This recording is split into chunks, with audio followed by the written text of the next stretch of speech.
नया साल और वह बच्चा। ठंडी रात थी, दिसंबर की आखिरी तारीख। गांव के कोने में बसा एक पुराना खंडहर, जहां जाने से लोग डरते थे। कहते थे कि वहां कुछ अजीब सी घटनाएं होती हैं। लेकिन 12 साल का अयान, जो अपने माता पिता के साथ उसी गांव में रहता था, इस सब पर यकीन नहीं करता था। अयान का स्वभाव जिज्ञासु था। उसे हर बात की गहराई में जाना पसंद था। उस रात जब सभी लोग नए साल की तैयारी कर रहे थे, अयान ने सोचा, आज तो खंडहर में जाकर देखना चाहिए कि वहां ऐसा क्या है जिससे लोग डरते हैं। अपने छोटे से बैग में एक टॉर्च और एक किताब डालकर वह खंडहर की ओर निकल पड़ा। चारों ओर सन्नाटा था। केवल पेड़ों की सरसराहट और जंगली जानवरों की आवाजें सुनाई दे रही थीं। खंडहर के पास पहुंचकर अयान ने देखा कि वहां एक पुराना दरवाजा झूल रहा था। वह धीरे धीरे अंदर गया। टॉर्च की हल्की रोशनी में उसने देखा कि वहां सब कुछ बिखरा हुआ था। दीवारों पर अजीब अजीब आकृतियां बनी हुई थीं, जैसे किसी ने उन्हें खून से बनाया है। अचानक उसकी टॉर्च बंद हो गई। अयान ने उसे ठीक करने की कोशिश की, लेकिन तभी उसे किसी के रोने की आवाज सुनाई दी। वह ठिठक गया। आवाज किसी बच्चे की लग रही थी। कौन है? उसने कांपते हुए पूछा। आवाज और तेज हो गई। अयान ने हिम्मत जुटाई और आवाज की दिशा में बढ़ा।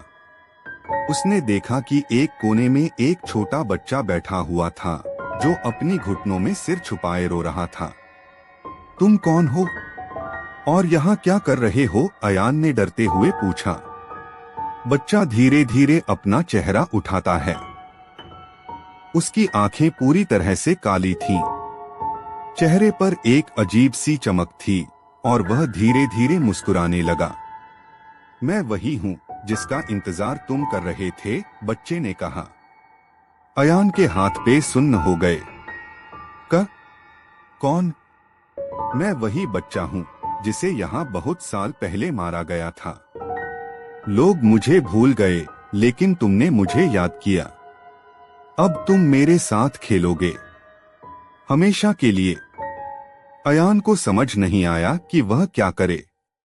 वह भागने की कोशिश करता है, लेकिन उसके पैर जैसे जमीन से चिपक गए हों। बच्चा धीरे धीरे उसकी तरफ बढ़ने लगा। अचानक घड़ी में 12 बजने की आवाज आई। नए साल का आगमन हो चुका था।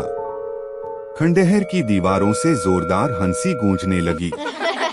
बच्चा अब एक डरावनी छाया में बदल चुका था, जो अयान की ओर बढ़ रही थी। अयान चीखता रहा, लेकिन उसकी आवाज बाहर तक नहीं पहुंची। अगले दिन सुबह जब लोग खंडहर के पास पहुंचे, तो वहां अयान का बैग और उसकी टॉर्च पड़ी थी। लेकिन अयान कभी नहीं मिला। लोग अब कहते हैं कि खंडहर से एक बच्चे के हंसने और रोने की आवाजें आती हैं, और जो भी वहां जाता है वह फिर कभी वापस नहीं आता। क्या तुम भी कभी नए साल पर ऐसे किसी खंडहर में जाओगे?